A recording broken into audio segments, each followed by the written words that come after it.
राजा रघुवंशी हत्याकांड की जांच जैसे जैसे आगे बढ़ती जा रही है, इस केस की परतें एक के बाद एक खुलती जा रही हैं। पति राजा रघुवंशी की हत्या का सीधा आरोप पत्नी सोनम रघुवंशी और उसके प्रेमी राज कुशवाहा पर है। हत्याकांड में सोनम की भूमिका पर शिलोंग पुलिस की जांच अब कई राज्यों तक पहुंच चुकी है। इसी दौरान कई नई जानकारियों ने इस केस को और पेचीदा बना दिया है। मेघालय पुलिस की एक टीम फिलहाल इंदौर में भी है। सोनम और राजा के परिजनों से भी पूछताछ की जा रही है। मेघालय पुलिस की पूछताछ को लेकर जानकारी देते हुए राजा के भाई ने बताया कि आखिर उन्हें सोनम पर शक क्यों नहीं हुआ। आज सभी आरोपियों की रिमांड पूरी हो रही है। शिलांग पुलिस ने जो रिमांड मांगी थी 8 दिन की, क्या करें? देखिए, जिस प्रकार से 8 दिन की इनकी डिमांड जो मांगी गई थी, उस प्रकार से मुझे जहाँ तक लग रहा है तो सोनम ने अभी तक उसका सारा जुर्म कबूल नहीं किया है और ये पुलिस को गुमराह कर रही है। तो हम लोग चाहते इसमें है कि सोनम और इनके बाकी आरोपी जो है, इन सभी की रिमांड अभी 8 दिन की बढ़ाई जाए। तो इसमें कुछ बातें जो छुपी हुई है वो निकल जाएगी बाहर। अभी सोनम बार बार पुलिस को एक ही बात कह रही है कि मैं शामिल नहीं थी, मेरे द्वारा हत्या नहीं की गई। देखिए, पुलिस को गुमराह कर रही है, हम लोग इसे चाह रहे हैं। तो उनकी रिमांड अभी आगे बढ़ेगी और अभी तो रिमांड बढ़ने पे जिस प्रकार गुमराह कर रही है वो सारी सच्चाई बाहर निकल जाएगी। कल एसआईटी की टीम भी आपके यहाँ पूछताछ के लिए आई थी, क्या क्या पूछताछ हुई, क्या पूछा गया टीम के द्वारा? नहीं, एसआईटी की टीम जो आई थी उसमें खाली पूछताछ टाइप की हुई थी। तो आप लोग आपके घर में जो है सोनम कितनी रुकी थी, आपको किसी भी शक नहीं हुआ था, सोनम किस प्रकार रही थी, किस प्रकार से फ़ोन यूज़ करती थी। तो हम लोगों ने उनको ये कहा था। तो सोनम जो है, सोनम जब रही थी इस टाइम तो मोबाइल में चैट करती थी और बातचीत भी करती थी फ़ोन में ऊपर रूम में जाके।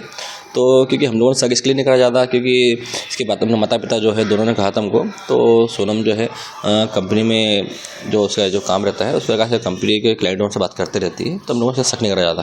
किसी प्रकार की आर्थिक पूछताछ संपत्ति से संबंधित या व्यवहार कुशल को लेकर पूछा गया टीम के द्वारा कि किसके खाते में पैसे आते हैं, किसी नहीं, ये देखो, ये चीज़ तो पुलिस की नॉर्मल चीज़ होती है जो पुलिस हर चीज़ पूछती है।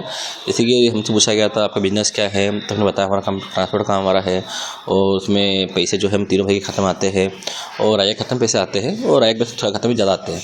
इस तरह की बातचीत है, इसमें कोई नॉर्मल, इसमें कोई ऐसा कुछ लगा नहीं है। तो पुलिस द्वारा कुछ लग रहा है क्योंकि होता क्या है, ये तो नॉर्मल चीज़ है, ये पूछताछ जरूरी है। पुलिस को आपके परिवार पे कोई संदेह तो नहीं है? नहीं, देखो, ये तो पुलिस के ऊपर है, पुलिस संदेह कर रही नहीं कर रही, पहले पुलिस काम पूरा कर रही है, हमें इसमें पुलिस पे कोई संदेह नहीं है। वहीं राजा रघुवंशी के पिता ने सोनम पर काला जादू करने के भी आरोप लगाए। राजा के बारे में बताऊंगा क्योंकि राजा को सोनम का फ़ोन आया, बोले मंदिर वहाँ शादी में चलना है। तो घर तो राजा ऑफिस तरफ गया था, तो घर नहीं आया, उसको वहाँ से परिवार उसको वहीं से लेके चले गए उज्जैन शादी में। अब शादी में हम मेरे को तो कायदे से उसका तो हक बनता है कि चलो मम्मी पापा को भी ले चलें। वो परिवार बच्चों को लेके चली गई। हाँ, और फिर वहाँ पे मेरा भतीजा है, तो उन्होंने बोला कि राजा यहाँ कैसे है? तो बोले भैया तुम, बोले मेरे रिश्तेदारी में लगते ही है। तो उसके बाद फिर राजा ने बोला हम तो मंदिर में घूम के आ गए और शादी में सीधा घर निकलेंगे। तो सोनम ने उसको बोला कि घर में टांग लेंगे, बोले इससे क्या बुरी नज़र लगती नहीं है। अच्छा, हाँ, क्या थी वो जादू उठाने वाले कोई चीज़ होगी जैसे ये लगती नहीं है। हाँ, गुड़िया थी, उसके नीचे इतने पुड़िया बंधी थी। अब राजा वे आया, वो बोले पापा ये बीच दरवाजे में टांग दो। अब वो फिर उसके बाद फिर वो उसका बोला, राजा ने बोला कि भतीजा पूछा क्या तू घर कब जाएगा? बोला बस मेरी पहली शादी हुई थी, अच्छी धूमधाम से हुई और ये आखिरी शादी है, अब इसके साथ में शादी में नहीं आऊँगा। सोनम के साथ? हाँ, सोनम की वजह से मैं आया, मेरे इच्छा नहीं थी आने की, तो कुछ जबरदस्ती करके लेके गई है। अच्छा, जबरदस्ती करके लेके गई है। अच्छा, उज्जैन से जो लेके आए थे उसका क्या किया था फिर आपने? जो इतने बड़ी अपने वो थी गेंद सरी, उसमें से और सब कुछ लगा था और नीचे वो जो कालका होता रहा जवान लगी है, एक इतनी बड़ी तस्वीर थी। अच्छा। और नीचे गेंद थी, उसके नीचे तेरे पुड़िया बंधी थी। उससे तो मेरे बेटे को ही खा गई। क्या बोल के उसने दिया था कि ये इससे क्या? घर में इसमें क्या मुझे बुरी नज़र लगती नहीं है। अच्छा, घर में कहाँ टांगने का बोला था? जो मेन गेट है वहाँ। आपने टांग दिया था फिर उसी दिन? हाँ, बोले पापा टांग दे, बोला इसने समझा के भेजा होगा ना, होता ही नहीं। 4 दिन रहे, उसके बाद आई नहीं है। उधर ही राजा को इधर आ गया, वो उसके घर चले गए, वो इधर आ गया। इसका मतलब इसका प्लान, ये सब जादू टोने वाले हैं। ऐसा फिर क्या जादू टूटने वाला, ये पूरा परिवार जादू टूटने वाला है। अच्छा, वो गेंद का फिर आपने क्या किया था फिर? फिर पंडित जी ने, मैंने फिर दूसरे जानकों से पूछा, बोले निकाल तुरंत फेंक दो। क्यों टांगा? वो तो साले, वो तो बच्चे को मार के चली गई, इसको टांगने से क्या मतलब। तो साहब वो अभी फिर मैंने उसका फिर बोले पंडित किसने बताया, बोले यहाँ मत तुम जहाँ मंदिर है वहाँ पे कोई से मंदिर है, तो फिर दूसरा रखवा दिया। मैं तो खुद गया, मेरे को डर लगने लग गया फिर। अच्छा, आज राजा की 13वीं थी। आज राजा की 13वीं थी। आज उनके भाई भी आए थे सोनम के, और मैंने नहीं बुलाया उसके भाई को, ऐसा वो उसके मन से आया, मैं क्यों बोलूँगा।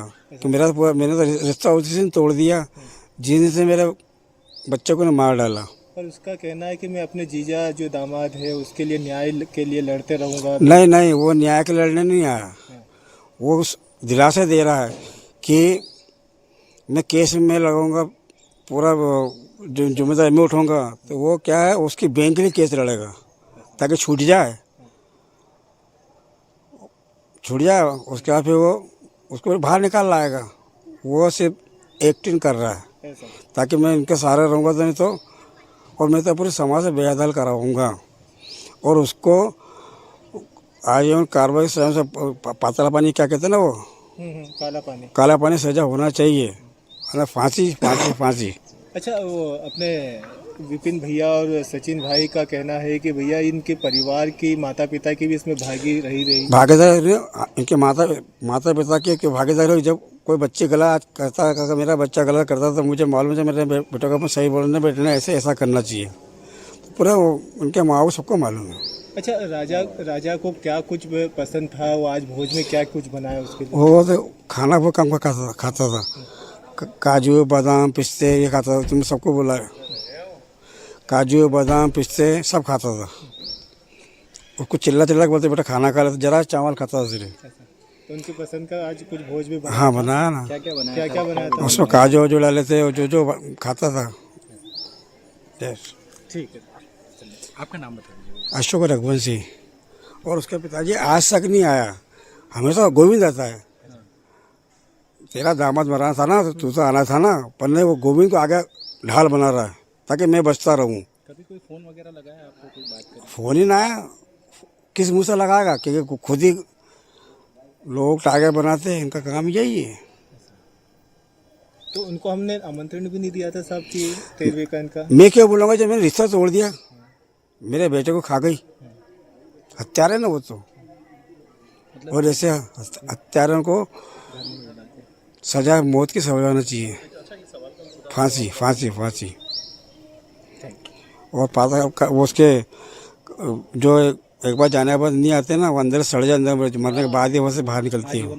आवाज जीवन कारावास की सजा होना चाहिए। जय श्री राम।